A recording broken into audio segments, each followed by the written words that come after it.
छोटा सा गांव था। उस गांव में ज्यादातर लोग बहुत गरीब थे। न किसी के पास अच्छा घर था और न ही खाने के लिए ठीक से खाना। कुछ लोग छोटी मोटी दुकान चलाता था और कोई दिन भर मेहनत करके बस 2 वक्त की रोटी कमा पाता था। उस गांव के पास एक बहुत बड़ी फैक्ट्री थी। उस फैक्ट्री में गांव के लगभग सारे गरीब लोग काम करते थे। फैक्ट्री का मालिक था रंगा सेठ। रंगा सेठ बहुत ही लालची और निर्दयी आदमी था। उसके लिए मजदूर इंसान नहीं थे। वह उन्हें सिर्फ काम करने वाली मशीन समझता था। वह सुबह से लेकर रात तक मजदूरों से काम करवाता था। मजदूर चुपचाप सब सह लेते थे, क्योंकि अगर किसी ने ज्यादा बोला तो रंगा सेठ तुरंत उसे काम से निकाल देता। इसलिए सब लोग डर के मारे चुप रहते थे और अपना काम करते जाते थे। उसी गांव में एक लड़का रहता था। उसका नाम था राई स्टार। राई स्टार भी उसी फैक्ट्री में काम करता था। उसने बचपन से अपने पिता को भी वहीं फैक्ट्री में काम करते देखा था। हर सुबह दोनों बाप बेटे उठते और फिर साथ ही काम पर निकल जाते। फैक्ट्री में दोनों मिलकर खुशी खुशी काम करते थे। लेकिन एक दिन फैक्ट्री में बहुत तेज गर्मी थी। मजदूर लगातार काम कर रहे थे। राई स्टार के पिता को बहुत गर्मी लगी, इसलिए वह थकर थोड़ी देर के लिए बैठ गए और हवा खाने लगे। तभी वहां रंगा सेठ आ गया। जैसे ही उसने देखा कि राई स्टार के पिता आराम कर रहे हैं,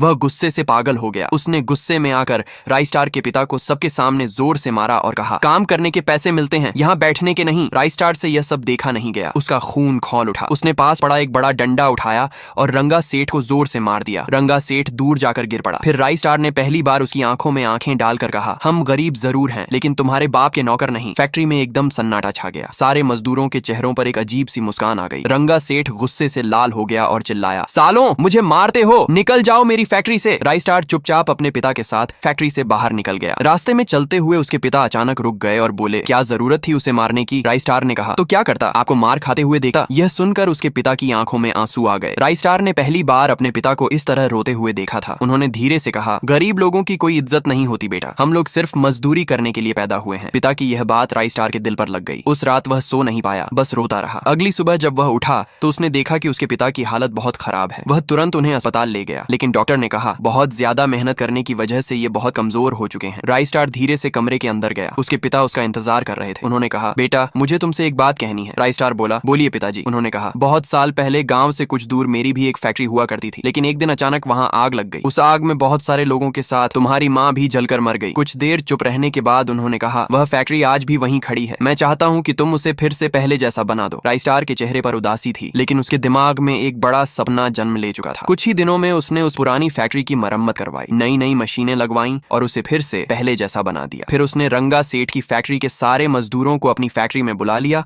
और सबको अच्छी तनख्वाह दी। धीरे धीरे राई स्टार की फैक्ट्री बहुत बड़ी और मशहूर हो गई। अब राई स्टार के पास सब कुछ था, पैसा, इज्जत और एक बड़ी फैक्ट्री। लेकिन वही रंगा सेठ अब गरीब हो चुका था।